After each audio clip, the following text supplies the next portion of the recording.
10টা কিনেন হচ্ছে আসল, আরও 15টা নিয়ে আসেন নকল। নিয়ে এসে যার কাছে যেমন রেটে পারেন বিক্রি করে দিয়ে বসে আছে। 3 পিস বিক্রি করেন, কোনো ক্যাশ মেমো দেন না, আপনি ভ্যাট ট্যাক্স দেন সরকারকে। কিভাবে ভ্যাট ট্যাক্স দেন? আনুমানিক প্রতি মাসে কয় টাকা করে দেন আপনি? 3500 4000 টাকা ভ্যাট দেন। ম্যাডাম এখন যেমন ঈদের সময় দেখতেছেন আমাদের প্রত্যেক মাসেই তো আমরা 40,000 50,000 টাকা আমি বলি লসে আছে।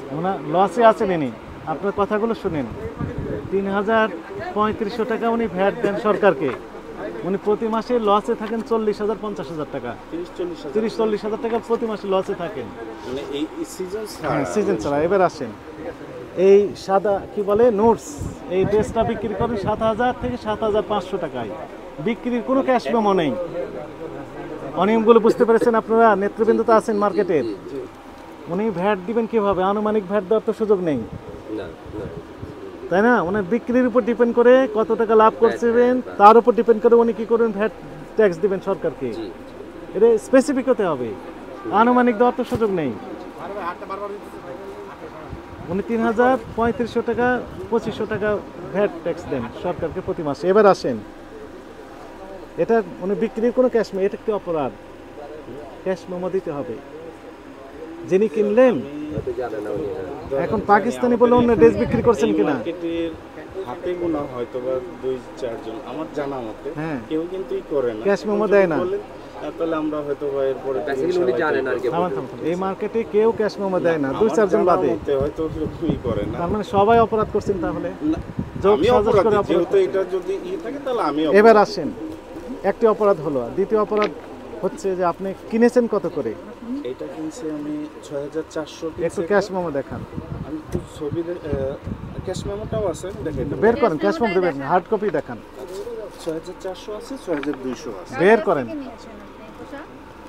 আপনার ক্যাশ মেমো আমার কাছেও আছে। আপনার যে ক্যাশ মেমো সেটা আমার কাছেও আছে, আমি নিয়ে এসেছি, এখানে আছে আপনার ক্যাশ মেমো। এই যে সারাস কালেকশন, কত তেহনি, হ্যাঁ 6,200। এটা হচ্ছে আপনি নিছি 3 সেট, তারপর আগে একটা নিছি, এটা নিছি 6,450 টাকা নোটস। হ্যাঁ তেহনি দেখেন, হ্যাঁ কি লেখা আছে? 24 পিস। হ্যাঁ তেহনি, ঠিক আছে। কোথা থেকে কিনেছেন এটা? সারাস কালেকশন। কোথায় এটা? ঠিকানা কোথায়? ইস্টার্ন মোল্ডিং, এখানেই তো?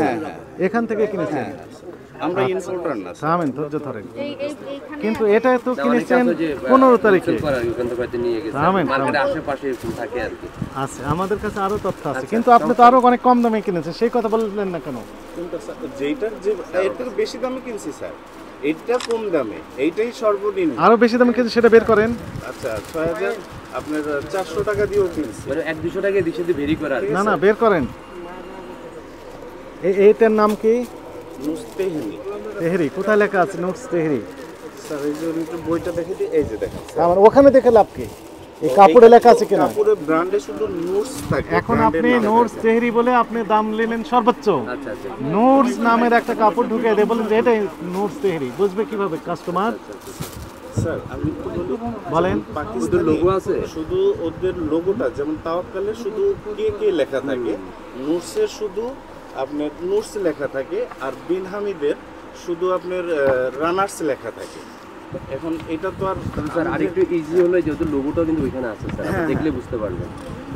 লোগো আছে, আমরা সব জানি, আমরা সব জেনেই আসছি, কথা বুঝেছেন?